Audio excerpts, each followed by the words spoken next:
Alors, bienvenue à la conférence. Bonjour à tous.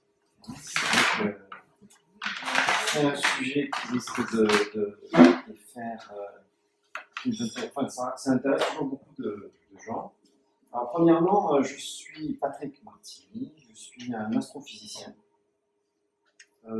ingénieur, mais j'ai fait aussi l'école des plantes médicinales de Lyon. J'ai co-créé une école de naturopathie. J'ai aussi un centre de recherche sur la médecine intégrative et j'ai un laboratoire de médecine douce.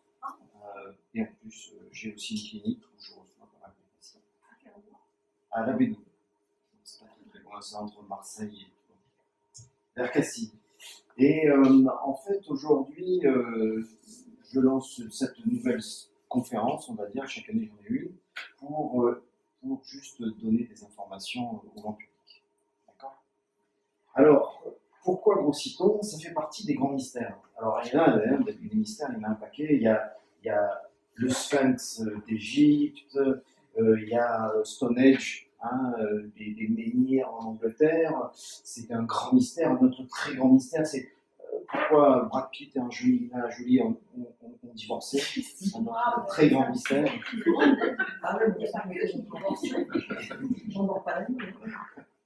Mais on va parler du mystère de la diabésité, c'est-à-dire, c'est un mot nouveau qui est utilisé par quelqu'un que j'utilise beaucoup dans cette présentation, qui s'appelle Jason Fung, qui a vraiment fait un parallèle entre le diabète et l'obésité. Jason comment ? Fung, F-U-N-G. C'est celui qui a fait toute la genèse, l'antiologie de l'obésité aux États-Unis. Alors c'est vrai que j'ai passé beaucoup d'années aux États-Unis. C'est vrai que c'est plutôt là-bas que j'ai toute mon inspiration, et on a beaucoup, avec ma famille, on a beaucoup habité là-bas. Alors, il y a, c'est vrai, une évolution aujourd'hui, mais l'évolution au niveau de l'homme n'a pas vraiment changé. On a toujours le même corps depuis les australopithèques, c'est exactement la même chose. C'est l'environnement qui a changé et qui nous fait grossir. En fait, on voit très bien dans les courbes mondiales que le monde grossit. Quand on regarde les courbes de 1975 à 2015, eh bien, on voit que c'est un peu plus compliqué pour les femmes que pour les hommes en général. Donc, les hommes sont en bleu, les femmes sont en rose. En haut, vous avez le surpoids et en bas, vous avez l'obésité. Systématiquement, la population grossit dans le monde. Ce qu'il faut quand même, regarder aussi, c'est que le diabète suit la tendance. Même dans des endroits qu'on ne croirait pas, on se dit, tiens, l'Afrique, les gens n'ont pas trop de diabète, mais non, pas du tout. En Afrique, comme en Asie, on voit très bien que la tendance du diabète est à la hausse. Est-ce que tout le monde m'entend bien ? Oui. Bonjour, pour cette... Alors, qu'est-ce qui se passe en France ? En France, 56,8% des gens sont en surpoids, donc 15,8% d'obèses. Alors, l'obésité, ça se mesure avec un indice de masse corporelle qui est au-delà de 30. Alors, c'est un indice, mais ça se voit sur la rame. Chez les femmes, c'est à l'inverse en fait de ce qui se passe dans le monde. Les femmes sont moins en surpoids que les hommes en France, et avec presque 41% de gens en surpoids chez les femmes.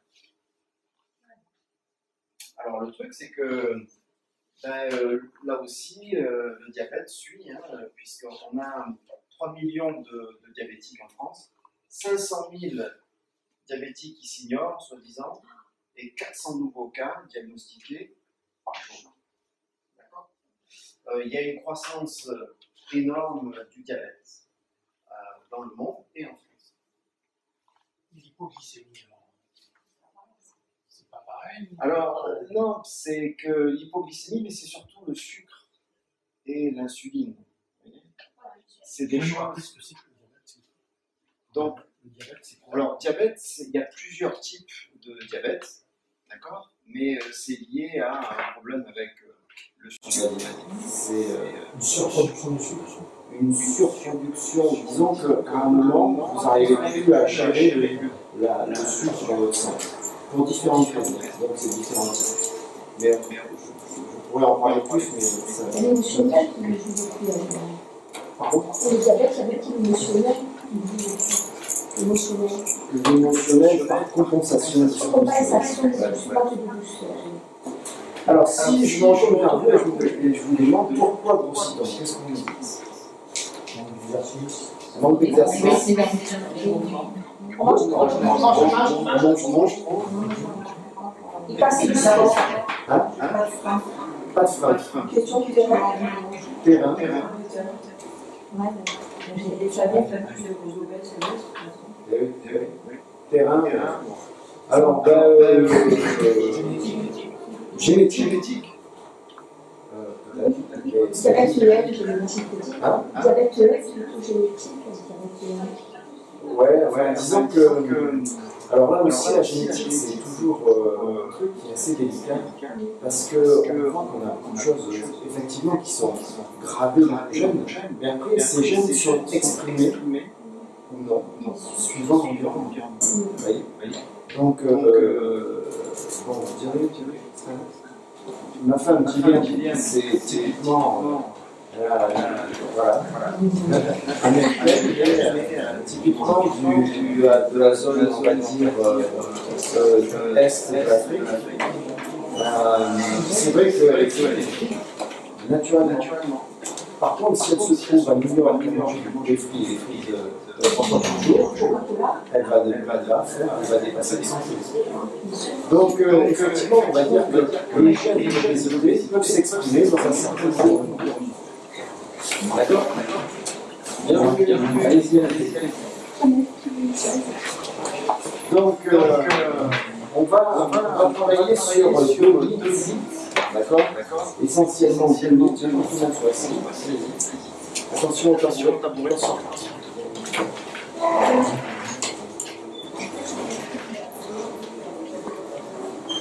On va travailler sur le premier mythe. C'est on grossit trop parce qu'on mange trop. D'accord? Ça, on peut parler partout, à la radio, à la télé, c'est votre faute, vous mangez trop, donc vous grossissez. En fait, on considère l'hiver comme un dent de ruche avec de la différente et de l'énergie qui sort. D'accord? Alors, il y a des choses qu'on appelle les calories. On va voir ce que c'est exactement tout à l'heure. Donc, vous avez des calories qui rentrent dans le corps. Et avec ces calories, vous pouvez faire de l'exercice. Et si vous avez des calories qui sortent bien de l'exercice, normalement, ça s'équilibre. C'est-à-dire que c'est très facile à comprendre, on va dire, au niveau. Le raisonnement est très simpliste. En gros, si vous mangez moins que vous faites d'exercice, vous maigrissez. Si vous mangez plus que ce que vous faites d'exercice, vous grossissez. D'accord? C'est logique? Oui. Ben pas du tout, vous avez tout fait. Un piège. Ça ne marche pas, parce que ça ne marche pas comme ça. Donc, en fait, c'est vrai que... alors, on va y revenir, parce que ça, c'est le mythe numéro 1. On grossit trop parce qu'on mange trop. Mais on considère en gros que l'entrée et la sortie sont indépendants. C'est-à-dire que si on diminue les calories, on ne va pas diminuer les calories qui sortent. Mais en fait, notre vie, c'est pas comme ça, et dans la réalité, c'est pas comme ça que ça se passe. Alors, on va parler d'un mythe numéro 2, qui est le gras nous rend gras. Et pourtant, parce que c'est vrai qu'il y a eu toute une campagne depuis les années 90, là, low fat, zéro fat, 0% de matière grasse. Et en fait, donc les gens ont vraiment fait attention ces 20 dernières années. Depuis 20 ans, on est là, on fait vraiment attention à ne pas manger beaucoup de matière grasse. Et effectivement, quand on regarde dans l'alimentation mondiale aujourd'hui, en fait, la consommation de gras a augmenté de 2%. La consommation de protéines en 20 ans, a augmenté de 7%. Par contre, la production et la consommation de sucre, alors là j'ai mis du sucre blanc, mais en fait ça peut être Les farines. les farines, pain de pâte pizza c'est du sucre, c'est que du sucre, a augmenté de 30%. C'est vrai que le gras, il y a plusieurs types de gras, donc il y a des gras qui sont bien, il y a des gras qui sont moins bien. C'est vrai que le gras polyinsaturé, qui va vous apporter des oméga 3, donc les noix, les poissons gras, c'est pas mal. Fromage, viande, bon, c'est un peu moins bien, mais bon, ça le fait. Avec les œufs, l'huile d'olive, le lard, bon, voilà, c'est neutre. Par contre, tout ce qui est polyinsaturé, riche en oméga 6, alors là, c'est vraiment mauvais. Mais généralement, le gras est pas bon. Quand vous demandez à un professionnel en France, d'accord, est-ce que le gras est bon? Si vous demandez à votre médecin, qu'est-ce qu'il va vous dire? Non, c'est pas bon pour votre cholestérol. En fait, quand on regarde en France, 70% des médecins généralistes vont dire non, le gras c'est pas bon, ça fait monter le cholestérol. D'accord? 40% des nutritionnistes vont aussi vous dire sortir cette salade. En fait, depuis plus de 30 ans, toutes les recherches scientifiques montrent toutes qu'il n'y a aucune corrélation, aucune relation entre le cholestérol ou le gras qu'on mange et le cholestérol qu'on a dans le corps. Il n'y a aucune corrélation. Il y a des gens qui mangent beaucoup de gras, qui ont des cholestérols très bas, et le contraire. Donc, en fait, le cholestérol, ça a été un bouc émissaire pendant des années. Hein, les anticholestérols, là, ça a été prescrit. Hein. Ça a été prescrit, c'est encore prescrit. C'est encore prescrit. Peu de personnes savent que le cholestérol n'est pas un problème. Exactement. Peu de gens savent que le cholestérol n'est pas mauvais. Attendez, vous savez que 90% de votre cervelle, c'est quand même du cholestérol. Un anticholestérol, ça vous rend plus idiot. Donc, la conclusion intermédiaire sur le mythe numéro 2, c'est que c'est certain que ce n'est pas du côté du gras qu'il faut chercher la cause du surpoids. D'accord? Ok. On va revenir un petit peu sur le mythe numéro 1. Mais j'ai un ami qui s'appelle Sherlock Holmes, qui est mort il y a pas mal d'années, qui dit que chaque fois qu'il y a un truc analysé, il faut voir à qui profite le crime. L'agroalimentaire. Je vais me faire attaquer, attendez. Non, quand on regarde ce qui a augmenté ces 20 dernières années, c'est pas le gras, parce que les gens ont vraiment essayé d'appliquer, c'est pas les protéines, c'est tout ce qui est produit à base de sucre. Alors attention, je vais définir les sucres. Il y a des sucres simples et des sucres complexes. Les sucres simples, c'est le fructose, sucre des fruits. Le glucose, c'est le sucre des légumes. Ça, c'est des sucres qui se digèrent très très facilement. D'accord? Le fructose, il ne passe même pas par l'insuline. Il n'y a pas besoin d'insuline pour rentrer dans les cellules. Le fructose d'un fruit consommé naturellement, effectivement, quand c'est concentré, c'est un petit peu plus problématique. Mais si vous mangez des pommes, un raisin, tout ça, bon, ça va passer directement dans votre corps. Est-ce que vous savez à quoi ça sert l'insuline? À réguler le taux de sucre. D'accord? Donc à le réguler comment? Hein? Hein? Le pancréas. Alors, c'est le pancréas qui fournit l'insuline. Est-ce que, alors, je vais vous donner une photo, d'accord? Est-ce que vous avez déjà vu des photos des pousseurs dans le métro de Tokyo? Non? Alors en fait, quand vous allez, et ça m'est arrivé plusieurs fois, vous êtes à Tokyo, vous devez prendre le métro, il arrive, il est plein, il est blindé. Donc les gens font la queue, derrière les gens, il y a des pousseurs avec la casquette blanche, les gants blancs et tout, et ils les poussent à l'intérieur. D'accord?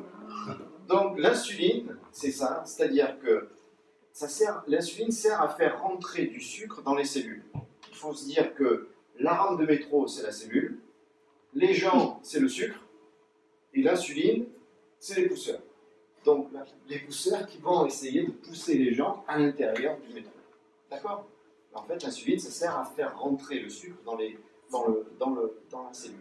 Le problème, c'est que quand la cellule est gavée de sucre, déjà, parce qu'elle est dans la bouffe, elle va développer ce qu'on appelle la résistance à l'insuline.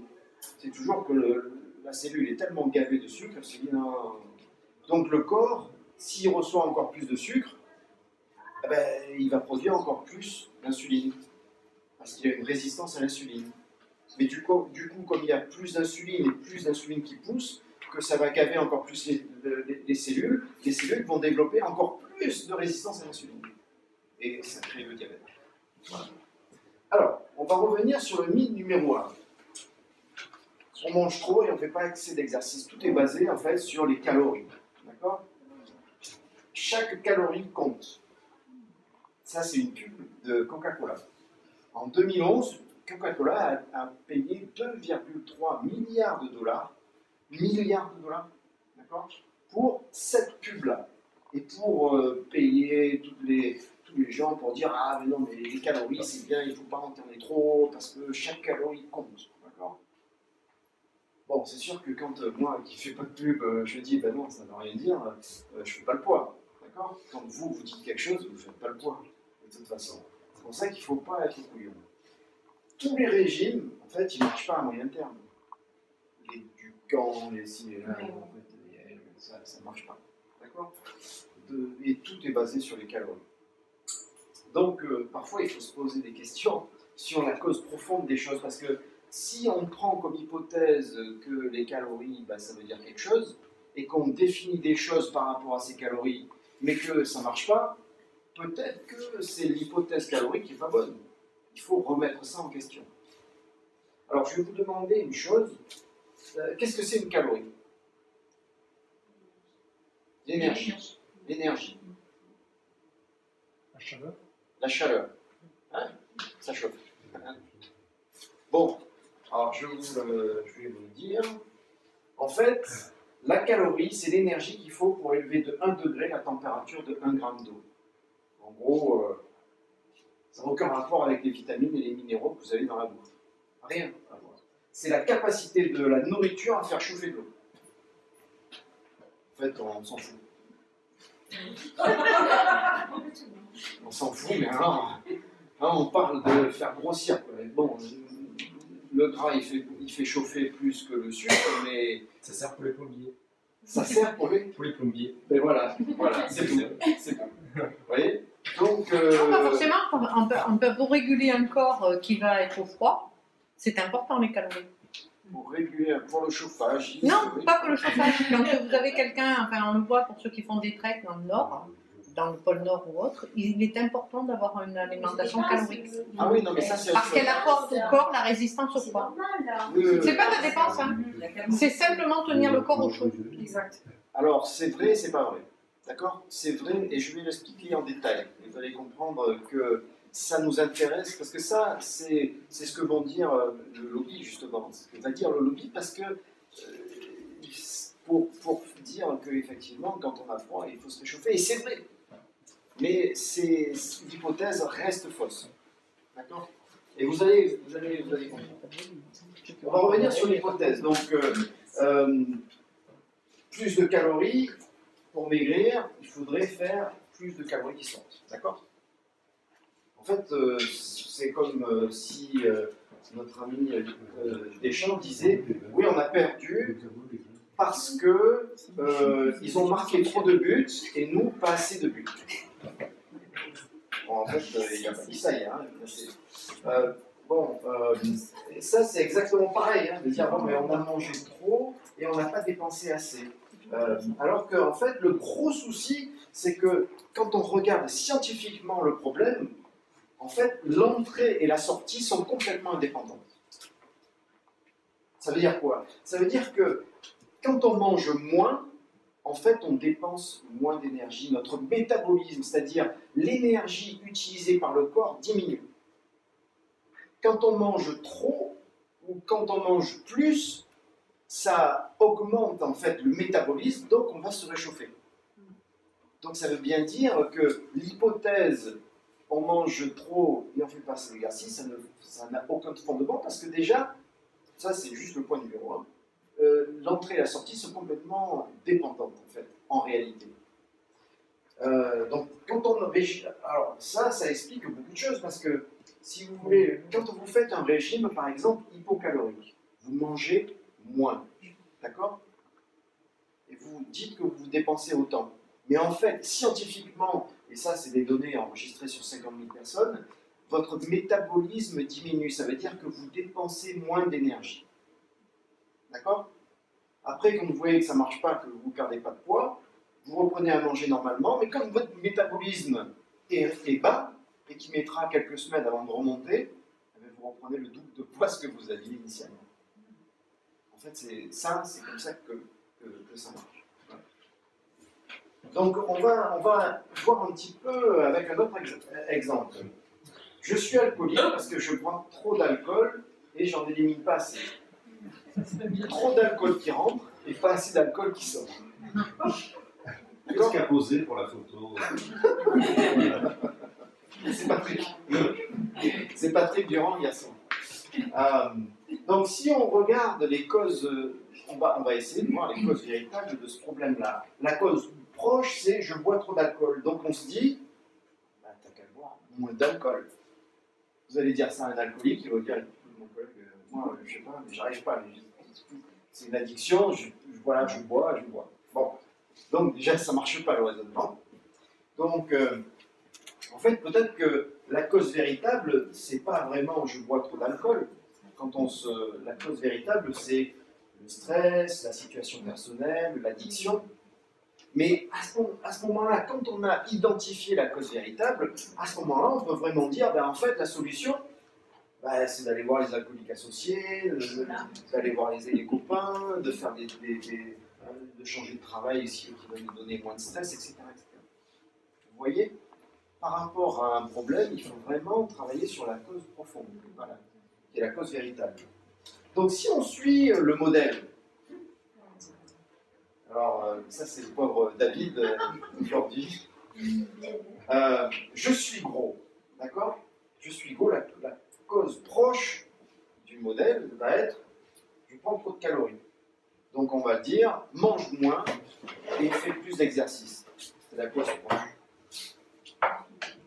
Bon, la cause, si on continue avec ce raisonnement, on va dire la cause véritable, c'est que de manger trop de calories, c'est un choix personnel.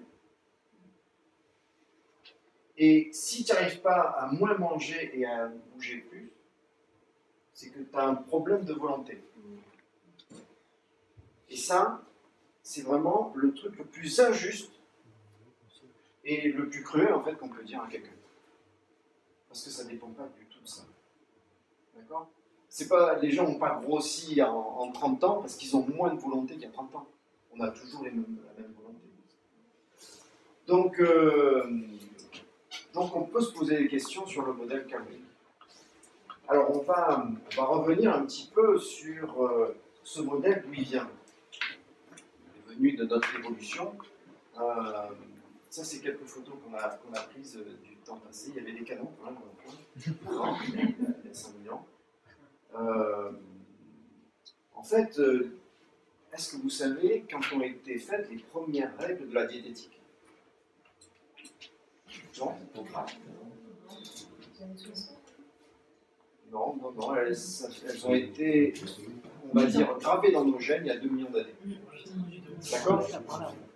Ouais, ça commence à faire. Et en fait, ce qui s'est passé, c'est qu'on va avoir une appétence différente suivant le type d'aliment. D'accord? Donc, en gros, je vais simplifier, il y a 3 appétences. On va dire, on a une faible appétence pour des choses que vous allez trouver à foison dans votre environnement. Initialement, on est des chasseurs-cueilleurs, mais plutôt des cueilleurs-chasseurs, on va dire, tropicaux. Et c'est vrai que les feuilles, on les trouve à foison, on va faire en sorte d'avoir une appétence limitée sur ce qu'on trouve à foison, pour pas enfler comme une baudruche. D'accord? On va avoir une appétence moyenne sur ce qu'on trouve de manière, on va dire, saisonnière. les cerises arrivent, ah génial, et puis après 15 jours, bon, on commence à avoir un bol. Donc appétence initiale importante, mais après qui s'érode. Et par contre, on va avoir une appétence gigantesque, très relevée, sur tout ce qui est gras et tout ce qui est très sucré. D'accord ? Parce que c'était extrêmement rare.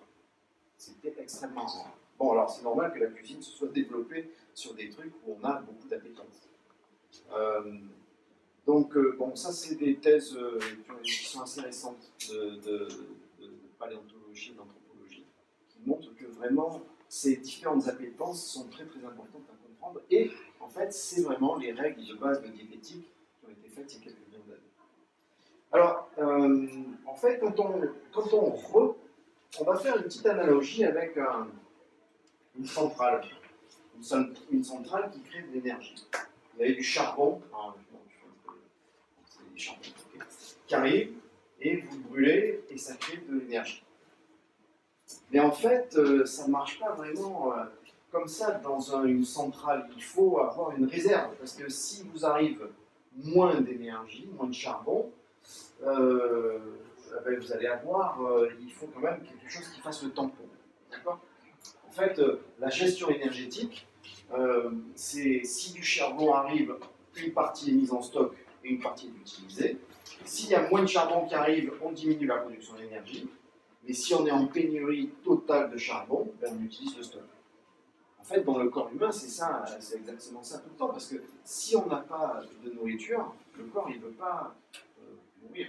Donc il va mettre en place des réserves. Donc, en fait, le système que je propose et que proposent la plupart des naturaux maintenant dans mon environnement d'hygiéniste, c'est le modèle hormonal. C'est-à-dire que vous avez des calories qui rentrent, il y en a une partie qui sert, enfin, vous avez de la nourriture qui rentre, une partie sert à créer de l'énergie, à stimuler le métabolisme, et une autre partie est stockée. Et en fait, c'est l'insuline qui en est le régulateur. D'accord ? Alors, si on prend ça comme modèle, avec le modèle hormonal, effectivement, la cause proche, c'est toujours trop de calories. Mais la cause véritable, c'est trop de production d'insuline. Dans ce modèle-là. Donc à ce moment-là, avec le modèle hormonal, on peut dire que si la cause véritable est qu'on a une surproduction d'insuline, à ce moment-là, il faut tout faire pour mieux contrôler l'insuline. D'accord ? Chaque fois qu'on mange quelque chose, on crée de l'insuline. Donc avec ce modèle de stockage hormonal, on voit que l'insuline est le régulateur. Donc vous avez de l'énergie qui arrive, une partie est réservée, stockée, on va dire, et une partie sert à créer de l'énergie. Alors on peut voir une chose. Par exemple, là maintenant on va démontrer un petit peu tout ça. Je n'ai pas beaucoup de temps. Les objecteurs de conscience du Minnesota de la Deuxième Guerre mondiale. Ils ne voulaient pas aller à la guerre, donc ils ont décidé de rentrer dans une étude où ils ont diminué leur vol alimentaire de 30 à 40%. C'est-à-dire qu'ils mangeaient quand même 1500 calories par jour. D'accord ? Ils mangeaient 1500 calories par jour. Pendant des années, on leur a mesuré leur métabolisme. On regardait ce qui respirait pas, ce qui sortait, le volume d'oxygène maximum, etc. etc. En fait, ils ont eu une diminution de leur métabolisme de 40%. D'accord ? Mais ce qu'il y a, c'est qu'il y a une diminution de la température et une diminution de la fréquence cardiaque. Là aussi, on essaie de diminuer tout le métabolisme et surtout une obsession totale sur la nourriture. Les gens, ils ont eu faim, toute la journée. Même d'après les écrits, en fait, ils avaient tellement froid que même en juillet, il fallait qu'ils aient une couverture dehors. Alors qu'ils aient 32. Alors, ce qu'on a trouvé, en fait, c'est que quand on mange plus, en fait, notre métabolisme augmente. D'accord? Quand on mange moins, notre métabolisme diminue. Donc, déjà, le système calorie in, calorie out, ça ne marche pas. D'accord? Parce que si on en met moins, ben, le métabolisme va diminuer. D'accord? Ce qu'il faut voir aussi, c'est que il y a deux hormones qu'il faut suivre, c'est la gréline et le peptide YY. Donc la gréline, c'est l'hormone de la faim, et le peptide YY, c'est l'hormone de satiété. En fait, quand on diminue la réduction calorique, en régime hypocalorique, c'est-à-dire manger moins, en fait, même après 62 semaines, en fait, on n'arrive pas à s'y habituer. On n'a plus faim, on a toujours faim, et on n'est jamais à satiété. D'accord? C'est pas rigolo. Donc on a vraiment beaucoup faim. Ça, en fait, c'est une combinaison des deux. Donc ça montre que en début, voilà, on a une faim qui est au début du régime, qui est un petit peu, qui est assez basse. Mais en semaine 10, déjà, on a plus faim, et en semaine 62, on a encore plus faim. D'accord? Donc le corps n'arrive pas à s'habituer à un régime hypocalorique. D'accord? En fait, on voit que dans beaucoup de cas, on tourne en rond, en fait. D'accord?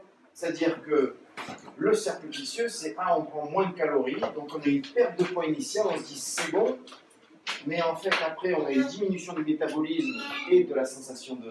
Et on a vraiment faim. D'accord? Et puis du coup, on a une prise de poids. Et donc du coup, parce qu'on a de la volonté, on veut refaire un petit coup, on dit ah mais non mais je vais encore manger encore moins, et on rentre dans un cercle vicieux qui ne marche pas. Donc le modèle de base, il est juste faux. C'est pas un problème de volonté. D'accord? Pas du tout. Alors on va regarder une autre étude qui va nous éclairer. En fait, c'est une étude qui a fait un régime hypocalorique sur 10 ans, sur 50 000 femmes. Vous dites, ah ben là c'est clair que ça va maigrir. Hein. Donc, vous avez 50 000 femmes divisées en deux, 50 000 quand même, hein, donc c'est une bonne étude épidémiologique. 25 000 qui consommaient 1788 calories en moyenne, et 25 000 qui consommaient 1445. Après 10 ans d'efforts, et en plus les filles qui étaient à 1445, elles faisaient du sport vraiment à fond. Alors effectivement, quand on regarde sur 9 ans, il y a eu une perte de poids initiale, et puis petit à petit, les deux groupes se sont rapprochés pour avoir un poids, une différence de poids moyen de 600 grammes.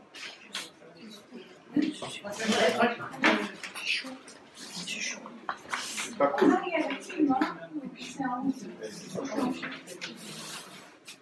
Donc, une paire de. Ouais, bon, on va dire une gousse de Noël, quoi. Ouais. Voilà. Donc, c'est pas. Donc, c'est en fait, la preuve ultime, c'est que c'est vraiment nous. On a tous essayé de manger moins, de faire des exercices, mais sur le long terme, ça ne marche pas.